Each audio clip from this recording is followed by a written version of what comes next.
Hello students, welcome to learning मंत्रा।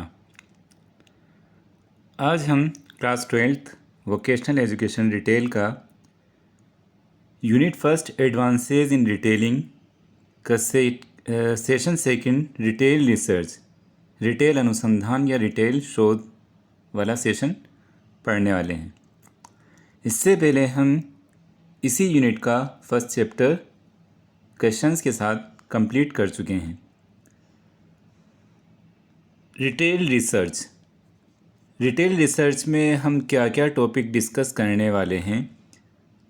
इसमें अनुसंधान का अर्थ, जिसे रिसर्च मीनिंग बोलते हैं, हम उसके बाद पढ़ेंगे इसमें रिटेल रिसर्च, फिर इम्पोर्टेंस ऑफ रिटेल रिसर्च का क्या महत्व है, फिर नीड फॉर मार्केटिंग रिसर्च की क्यों आवश्यकता पड़ती है, रिटेल कंपोनेंट्स, अनुसंधान के घटक, बाज़ार सूचना प्रणाली, मार्केट इंफॉर्मेशन सिस्टम, मार्केटिंग अनुसंधान की भूमिका, रोल ऑफ मार्केटिंग रिसर्च, फिर टाइप्स ऑफ रिसर्च मेथड के कितने प्रकार के होते हैं, कितनी विधियां होती है।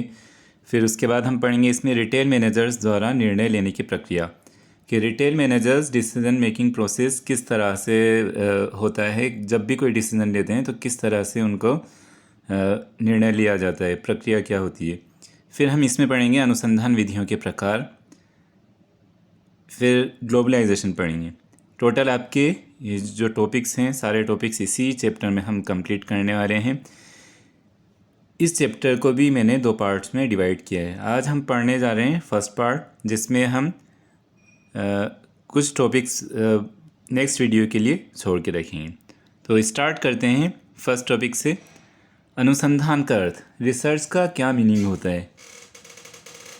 रिसर्च आजकल आप न्यूज़पेपर में, न्यूज़ चैनल्स पर जब भी आप सुनते होंगे, अभी कोरोना का टाइम चल रहा है तो कोरोना को लेकर बहुत सारे रिसर्च चलते रहते हैं। आप कभी बात करते हैं आपस में तो ये चीज़ भी आपने सुनी होगी कि कोरोना पे रिसर्च चल रहा है, किसी चीज़ पे रिसर्च चल रहा है। तो रिसर्च ऐसी चीज़ है जो हमेशा चलती रहती है। रिसर्च इंग्लिश का एक शब्द है, रिसर्च ये बना है लैटिन भाषा का एक शब्द है। ये री प्लस सर्च से मिलकर बना है। री का मतलब होता है बार बार, सर्च का मतलब होता है खोज करना।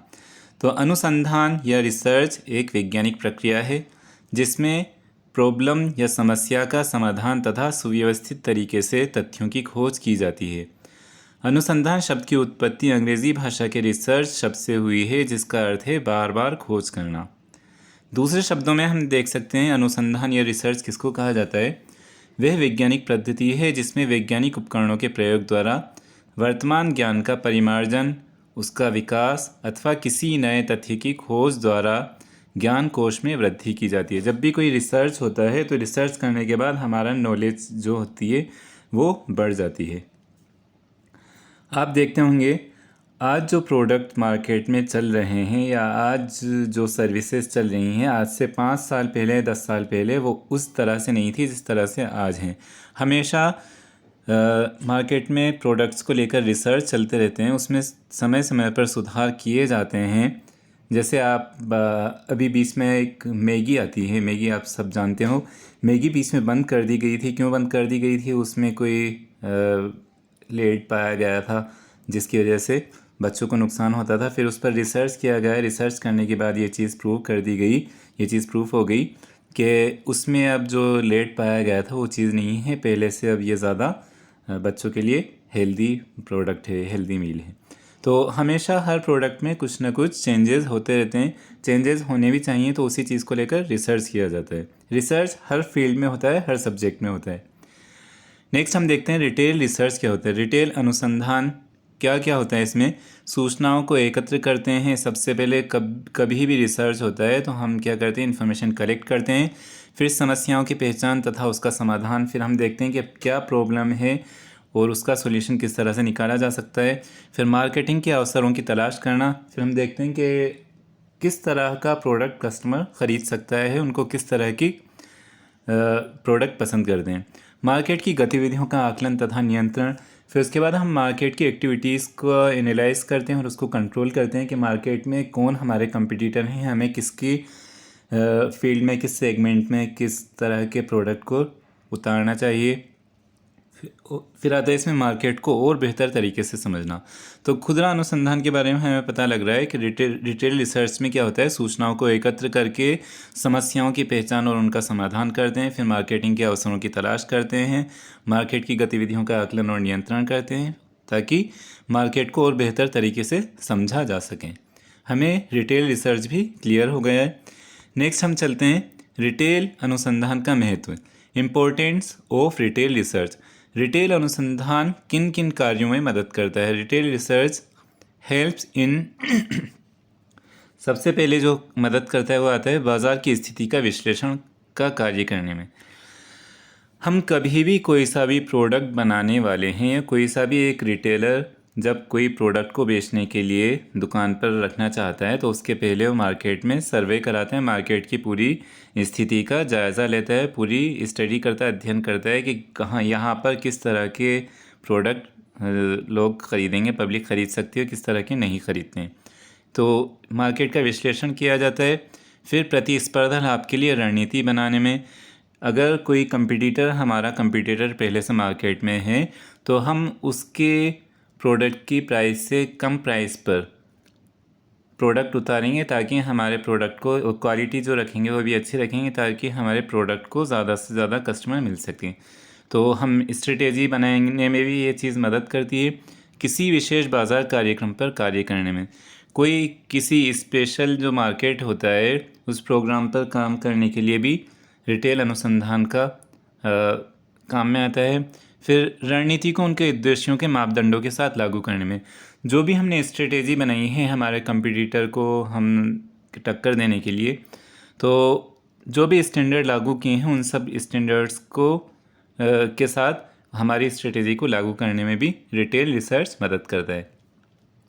नेक्स्ट हम देखते हैं रिटेल मार्केटिंग अनुसंधान या मार्केटिंग रिसर्च की आवश्यकता क्यों होती है। हमें रिसर्च की आवश्यकता क्यों पड़ रही है मार्केट में? तो सबसे पहले हम देखते हैं बाज़ार की सही जानकारी प्राप्त करने के लिए। आपने देखा होगा जियो 2016 सितंबर में लॉन्च हुआ था। उससे पहले 1-2 साल तक उन्होंने टेस्टिंग कराई, मार्केट में सर्वे कराया, और जब सबसे पहले जियो शुरू हुआ था तो 6 महीने तक उन्होंने बिल्कुल सर्विस फ्री दी ताकि मार्केट का पता लग सके कि कितने कस्टमर हमारे प्रोडक्ट को या हमारी सर्विस को पसंद करेंगे। फिर उसके बाद नेक्स्ट जो टॉपिक ज़रूरत आती है इसमें क्या आता है, ग्राहकों की परिवर्तनशील मांगों को पूरा करने के लिए। ग्राहकों की ज़रूरतें हमेशा बदलती रहती है, तो उनकी मांगों को पूरा करने के लिए हमेशा प्रोडक्ट में भी चेंजेस किए जाते हैं, सर्विस में भी चेंजेस किए जाते हैं। नेक्स्ट आता है ख़रीदारी का अच्छा अनुभव प्रदान करने के लिए, for providing better shopping experience. Customer एक बार जब हमारे यहाँ से प्रोडक्ट या सर्विस लेकर जाता है तो उसको कुछ स्पेशल चीज़ मिलनी चाहिए ताकि दोबारा हमारे पास ही आए, तो उनको अच्छा एक्सपीरियंस मिलना चाहिए शॉपिंग का। उसमें भी हमें रिटेल अनुसंधान की आवश्यकता होती है। आर्थिक स्थिति को सुधारने के लिए और वैश्वीकरण को प्रोत्साहित करने के लिए। रिटेल रिसर्च कोई कंपनी बिल्कुल नई है या अभी उतना उसका प्रॉफिट नहीं हो पा रहा है जितना उसको उम्मीद थी, तो क्या करेगा, अपनी आर्थिक स्थिति फाइनेंशियल कंडीशन को सुधारने के लिए भी मार्केट रिसर्च करेगा। और ये रिटेल रिसर्च क्या कर रहा है, मार्केटिंग रिसर्च क्या कर रहा है, ग्लोबलाइजेशन को भी प्रोत्साहित कर रहा है। ग्लोबलाइजेशन का मतलब अभी हम आगे इसमें आपकी और डेफिनेशन दे रखी। ग्लोबलाइजेशन क्या है, पूरी दुनिया में कहीं पे भी कोई सा भी प्रोडक्ट कोई सी भी कंपनी बेच सकती है, उसको ग्लोबलाइजेशन कहा जाता है। मतलब हमें कोई सी चीज़ ख़रीदने के लिए हमारे अंदर कोई बाउंडेशन नहीं रही है, कोई लिमिटेशन नहीं रही, कोई बाउंड्री नहीं रही। आप अमेरिका का बना हुआ प्रोडक्ट आपके घर पर मंगा सकते हैं, अमेरिका का रहने वाला इंडिया में बना हुआ प्रोडक्ट उनके घर पर अमेरिका में मंगा सकता है। और कंपनीज़ को भी कोई ऐसा नहीं है, जैसे इंडियन कंपनी है तो इंडियन कंपनी सिर्फ इंडिया में ही अपना बिज़नेस कर सकती है। इंडियन कंपनी पूरी दुनिया के किसी भी कंट्री में, किसी भी देश में ग्लोबलाइजेशन की मदद से ही बिज़नेस कर सकती है। नेक्स्ट हम देखते हैं अनुसंधान के घटक क्या क्या हैं, रिसर्च के कौन कौन से कंपोनेंट्स हैं।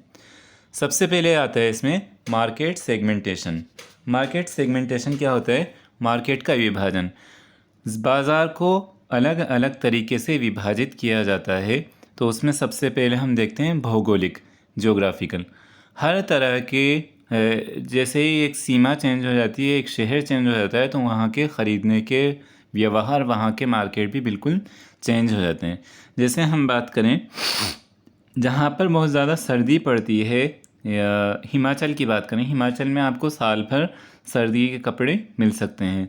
लेकिन अगर आप मुंबई की बात करें तो मुंबई में अगर आप सर्दी के कपड़े बेचने जाएंगे तो वहाँ पर आपके सर्दी के कपड़े कभी बिकेंगे ही नहीं, क्योंकि वहाँ पर कभी इतनी सर्दी ही नहीं पड़ती कि आपको गर्म कपड़ों की आवश्यकता पड़े। तो भौगोलिक में जैसे ही कोई एक ज़िला चेंज हो जाता है, राज्य चेंज हो जाता है, तहसील चेंज हो जाती है, तो उससे मार्केट भी हमारा बिल्कुल चेंज हो जाता है।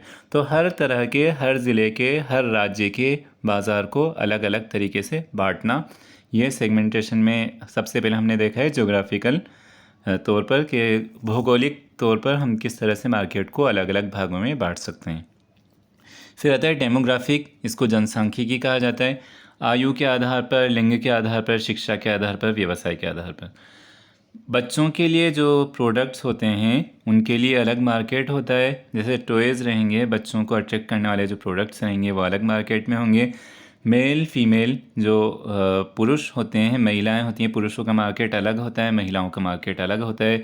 शिक्षा, जो शिक्षित लोग होते हैं उनके लिए अलग तरह के प्रोडक्ट डिज़ाइन किए जाते हैं। जो अशिक्षित होते हैं उनके लिए अलग तरह के प्रोडक्ट और सर्विसेज डिज़ाइन की जाती है। जो जिनका व्यवसाय, जिनका बिज़नेस, जिनकी जो अर्निंग कैपेसिटी है वो ज़्यादा कमाते हैं तो उनके लिए अलग तरह का बाज़ार होता है, जो कम कमाते हैं उनके लिए अलग तरह का बाज़ार होता है। तो इस तरह से हम जनसांख्यिकी के आधार पर भी मार्केट को अलग अलग भागों में विभाजित कर सकते हैं। फिर आता है व्यवहार। व्यवहार जो बिहेवियर होता है, बिहेवियर के आधार पर भी हम बाज़ार को अलग अलग भागों में बांट सकते हैं। जैसे पर्सनालिटी के आधार पर और जीवन शैली के आधार पर। जो लग्जरी जीवन जीते हैं, जिनकी जीवन शैली आरामदायक होती है, जो तो उनके लिए अलग तरह का मार्केट होता है, और जो बिल्कुल नॉर्मल रहते हैं उनके लिए अलग तरह का मार्केट होता है। नेक्स्ट आता है साइकोलॉजिकल या मनोवैज्ञानिक। इसमें लाभ की मांग और ख़रीदने की तत्परता। यहाँ पर बहुत से कस्टमर ऐसे होते हैं कि किसी भी चीज़ को ख़रीदने के लिए बहुत जल्दी करते हैं, हमेशा ख़रीदने के लिए तैयार रहते हैं। और बहुत सारे कस्टमर ऐसे होते हैं जो कोई सा भी डिस्काउंट पाने के लिए हमेशा तैयार रहते हैं। उन्हें थोड़ा सा 5% डिस्काउंट देकर भी आप प्रोडक्ट या सर्विस बेचने के लिए बुला सकते हैं, उनको अपनी तरफ अट्रैक्ट कर सकते हैं। तो ये साइकोलॉजिकल भी आधार पर भी हम मार्केट को डिवाइड कर सकते हैं। नेक्स्ट हम देखते हैं इसी में अनुसंधान का जो घटक है, सबसे पहले तो हमने सेगमेंटेशन देखा है, दूसरा है कंपटीशन, जिसको हम प्रतियोगिता बोलते हैं। प्रतियोगिता के आधार पर भी मार्केट को अलग अलग भागों में बांटा जा सकता है। उद्योग प्रतियोगिता। उद्योग प्रतियोगिता क्या होती है? इंडस्ट्री में भी अलग अलग कंपटीशन होता है। एक ही इंडस्ट्री में मान लो हम बात कर रहे हैं बेबी प्रोडक्ट्स की। बेबी प्रोडक्ट्स में आज से 5 साल पहले, 10 साल पहले जो सिर्फ एक ही जॉनसन एंड जॉनसन जो है वो ही मार्केट में था। लेकिन उसके बाद और जब जॉनसन के ऊपर कुछ आरोप लगे, उनके प्रोडक्ट्स पर कुछ दिक्कत आई, कुछ प्रॉब्लम्स का सुनने में आया, तो उसके बाद हिमालय और दूसरी कंपनीज़ ने भी अपने बेबी प्रोडक्ट्स बनाना शुरू कर दिया। तो ये उद्योग प्रतियोगिता, इंडस्ट्री कंपटीशन बोलते हैं। इसको मोनोपोली भी कहा जाता है। जब किसी एक ही इंडस्ट्री पर एक ही पूरी कंपनी, एक ही कंपनी का प्रभुत्व हो तो उसको मोनोपोली कहा जाता है। नेक्स्ट है उत्पाद के प्रकार से संबंधित प्रतियोगिता। प्रोडक्ट के टाइप्स कर मतलब प्रोडक्ट फॉर्म कंपटीशन भी हो सकता है। कोई सा एक प्रोडक्ट है तो प्रोडक्ट को लेकर भी कंपटीशन हो सकता है। नेक्स्ट है ब्रांड कंपटीशन। ब्रांड जैसे स्पोर्ट्स की बात करें हम, तो स्पोर्ट्स में एडिडास आता है, प्यूमा आता है, स्पोर्ट्स के जो शूज़ आते हैं, स्पोर्ट्स के जो कपड़े आते हैं, तो उसमें भी एक कंपटीशन होता है। कंपटीशन के आधार पर भी हम मार्केट को डिवाइड कर सकते हैं। फिर है प्राइस कंपटीशन, इसको मूल्य प्रतियोगिता बोलते हैं। कोई प्रोडक्ट आपको कम रेट में मिल सकता है, कोई प्रोडक्ट आपको ज़्यादा रेट में मिल सकता है, तो ये मूल्य प्रतियोगिता के आधार पर भी हम मार्केट को बांट सकते हैं। फिर है विज्ञापन संबंधी प्रतियोगिता। मतलब इसमें अनुसंधान का घटक है, प्रतियोगिता किस किस तरह की होती है। तो विज्ञापन संबंधी प्रतियोगिता भी हो सकती है। बहुत से ऐसे प्रोडक्ट होते हैं जिन्हें विज्ञापन की आवश्यकता ही नहीं होती, बिना विज्ञापन के भी बिक जाते हैं। और बहुत से ऐसे प्रोडक्ट होते हैं जिनकी विज्ञापन दिखाने के बाद भी कस्टमर उनकी तरफ उनको ख़रीदने के लिए नहीं आता। तो प्रतियोगिता हमने देख लिया। अनुसंधान के हमने 2 घटक देखे हैं, 2 कंपोनेंट्स देखे हैं। एक तो हमने देखा है सेगमेंटेशन, एक देखा है प्रतियोगिता। नेक्स्ट हम देखते हैं बाज़ार सूचना प्रणाली, इसको बोलते हैं मार्केट इंफॉर्मेशन सिस्टम। इसको दूसरे शब्द में MIS भी बोल सकते हैं, शॉर्ट फॉर्म इसकी MIS है। MIS वैसे टेक्निकल टर्म भी है, लेकिन यहाँ पर जो हमारे मार्केट इंफॉर्मेशन सिस्टम, ये जब IT में आप पढ़ेंगे इसको मैनेजमेंट इंफॉर्मेशन सिस्टम बोला जाता है। यहाँ पर आप मार्केट इंफॉर्मेशन सिस्टम पढ़ लें। तो मार्केट इंफॉर्मेशन सिस्टम क्या होती है? बाज़ार सूचना प्रणाली या MIS लोगों के, उपकरणों के और प्रक्रिया की एक ऐसी प्रणाली है जिससे बाज़ार की जानकारियों को एकत्रित तथा क्रियान्वित किया जाता है।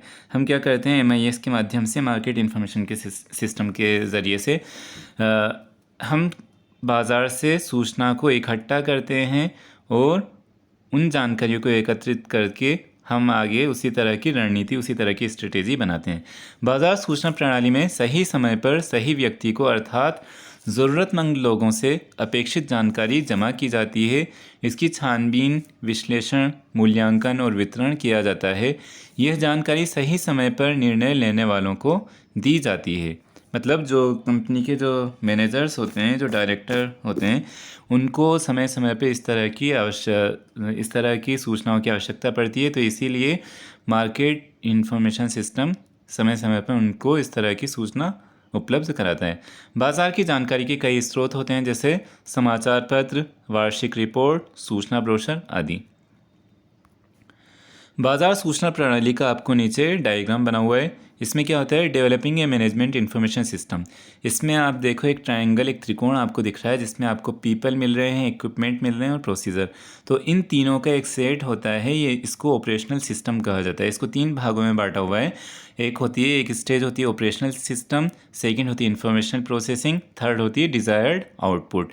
तो ऑपरेशनल सिस्टम से हम क्या कर रहे हैं? डाटा कलेक्ट करके इसको क्या कर रहे हैं? इंफॉर्मेशन प्रोसेस में इसको अलग अलग भागों में बांट रहे हैं, कलेक्ट करके उसको अलग अलग कैटेगराइज कर रहे हैं। फिर उसका हम विश्लेषण कर रहे हैं, फिर उसका एवेल्युएशन कर रहे हैं, मूल्यांकन कर रहे हैं। फिर उसको आगे जहाँ पर भी उन सूचना की आवश्यकता होती है उनको आगे डिस्ट्रीब्यूट या बांट रहे हैं। फिर डिज़ायर्ड आउटपुट क्या हो रहा है? Needed timely accurate information to decision maker. ये सूचना हमें डिसीजन, जो हमारे कंपनी के जो हेड पोजीशंस होती हैं, जो हमेशा निर्णय लेने का काम करती हैं, उन तक ये सूचनाएं पहुंचा दी जाती हैं। बाज़ार सूचना प्रणाली 3 गतिविधियों पर आधारित होती है। सबसे पहले आता है इसमें मार्केटिंग रिसर्च सिस्टम। इसको मार्केटिंग अनुसंधान प्रणाली कहा जाता है। दूसरा होता है मार्केटिंग खुफिया प्रणाली, इसको मार्केटिंग इंटेलिजेंस सिस्टम कहा जाता है। थर्ड है कंपनी के आंतरिक रिकॉर्ड या इंटरनल कंपनी रिकॉर्ड। ये 3 गतिविधियां होती है जिस पर मार्केट इंफॉर्मेशन सिस्टम या MIS आधारित होता है। सबसे पहले हम देखते हैं मार्केटिंग अनुसंधान प्रणाली या मार्केटिंग रिसर्च सिस्टम क्या होता है। MIS का कार्य स्टोर के प्रभावशाली संचालन के लिए मैनेजर या मालिक द्वारा मांगी गई सूचना मैनेजर या मालिक को समय समय पर उपलब्ध कराना होता है। एक मैनेजर या मालिक को कुछ प्रश्नों के उत्तर देने पड़ते हैं, जैसे स्टोर के सफलतापूर्वक संचालन के लिए आप प्रतिदिन किस प्रकार के निर्णय लेते हैं। आप कंपनी स्टोर जब चला रहे हैं तो आपको किस किस तरह के डिसीजन खुद लेने पड़ते हैं। निर्णय लेने के लिए आपको क्या क्या जानकारियों की आवश्यकता होती है। जब भी आप कोई डिसीजन लेते हैं तो आपको किस किस तरह की सूचनाओं की आवश्यकता होती है। कौन सी जानकारी आपको प्रतिदिन उपलब्ध हो जाती है। ऐसी कौन सी सूचनाएं जो आपको डेली उपलब्ध हो जाती है।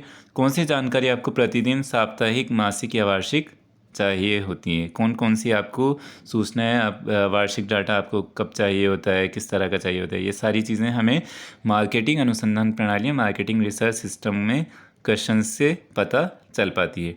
दूसरा होता है मार्केटिंग खुफिया प्रणाली, इसको बोलते हैं मार्केटिंग इंटेलिजेंस सिस्टम।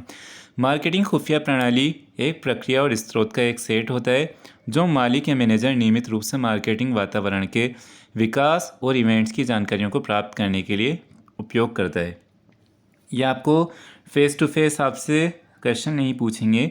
ये क्या करते हैं? एक इंटेलिजेंस सिस्टम होता है जो खुफिया तरीके से हमारी कंपनी के कंपटीटर को, जो हमारे प्रतिस्पर्धी हैं, प्रतियोगी हैं, उनके बारे में जानकारी इकट्ठी करते रहते हैं।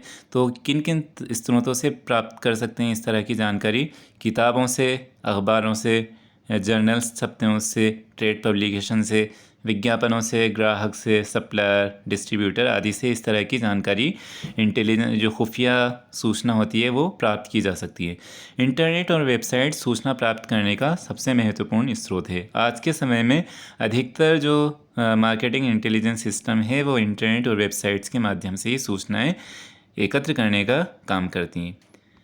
नेक्स्ट हम देखते हैं कंपनी के आंतरिक रिकॉर्ड।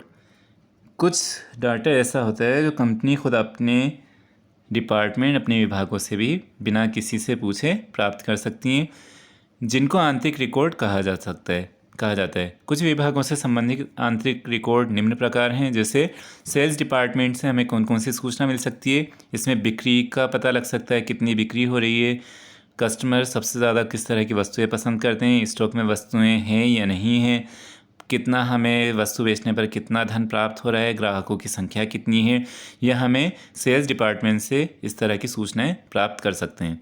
सेकंड आता है रिसीविंग विभाग। रिसीविंग, हम जब सामान ख़रीदते हैं तो हमारे यहाँ पर कितनी वस्तुएं प्राप्त होती हैं, ये एक डिपार्टमेंट होता है रिसीविंग डिपार्टमेंट। तो प्राप्त हुई वस्तुओं से संबंधित सूचना, जैसे कब कितना माल प्राप्त हुआ आदि। थर्ड है इन्वेंट्री विभाग। इन्वेंट्री के लेवल के बारे में सूचना हमें खुद ही हमारे इन्वेंट्री डिपार्टमेंट से पता कर सकते हैं। नेक्स्ट है शॉप फ्लोर विभाग। ग्राहकों के प्रकार, ग्राहकों की पसंद, ग्राहकों की शिकायतें और उत्पाद वरीयता, किस तरह के प्रोडक्ट वो ख़रीदना पसंद करते हैं, तो ये सारी जानकारी हमें शॉप फ्लोर विभाग से मिल जाती है। ये होता है कंपनी के आंतरिक रिकॉर्ड। हमने देख लिया MIS 3 गतिविधियों पर आधारित है, जिसमें लास्ट था कंपनी के आंतरिक रिकॉर्ड, जिसको भी हमने देख लिया है। मार्केटिंग अनुसंधान की क्या भूमिका होती है? Role of marketing research. किसी भी प्रकार के निर्णय लेने में हमें मार्केटिंग अनुसंधान मदद करता है। दूसरा है मार्केटिंग अनुसंधान में विशेष व स्पष्ट जानकारियों को शामिल किया जाता है जिनकी आवश्यकता होती है, मतलब उन्हीं तरह की हमें सूचनाएं मिलेगी जिनकी आवश्यकता होती है। नेक्स्ट है इसमें संगठन इन सूचनाओं का विशिष्ट और रचनात्मक उपयोग करके अपनी प्रतिस्पर्धा में इसका लाभ उठा सकता है। इस तरह की सूचनाओं से कोई सा भी ऑर्गेनाइजेशन, कोई सी भी रिटेलर अपने जो कंपटीटर हैं उनके बारे में सारी सूचना प्राप्त करके लाभ उठा सकता है। रिटेल अनुसंधान से रिटेलर बाज़ार की स्थिति का विश्लेषण कर उसी के अनुसार रणनीति बना सकता है।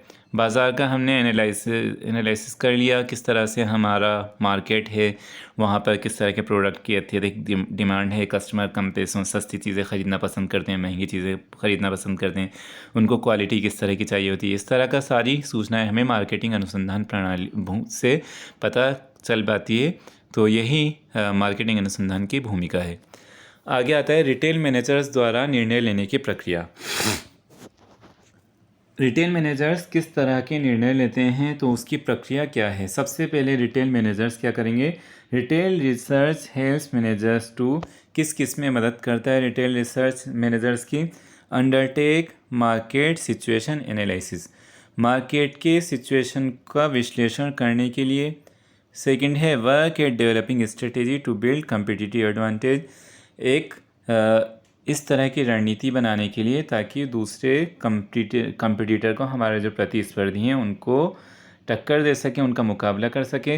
Workout specific market development programme, कुछ ऐसे डेवलपमेंट प्रोग्राम बनाने के लिए कुछ विशेष प्रोग्राम कार्यक्रम चलाना जिससे हम अधिक से अधिक ग्राहकों को प्राप्त कर सकें, अधिक से अधिक ग्राहकों को हमारे प्रोडक्ट या सर्विस प्रोवाइड कर सकें।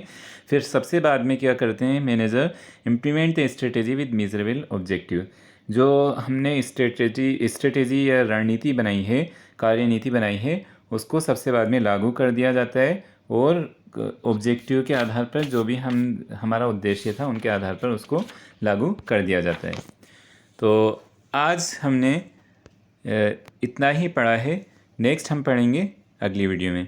तो अगर आपको ये वीडियो पसंद आई हो तो इस वीडियो को ज़रूर लाइक करें और मेरा जो चैनल है लर्निंग मंत्रा, इसको ज़रूर सब्सक्राइब करें। Thank you. मिलते हैं नेक्स्ट वीडियो में।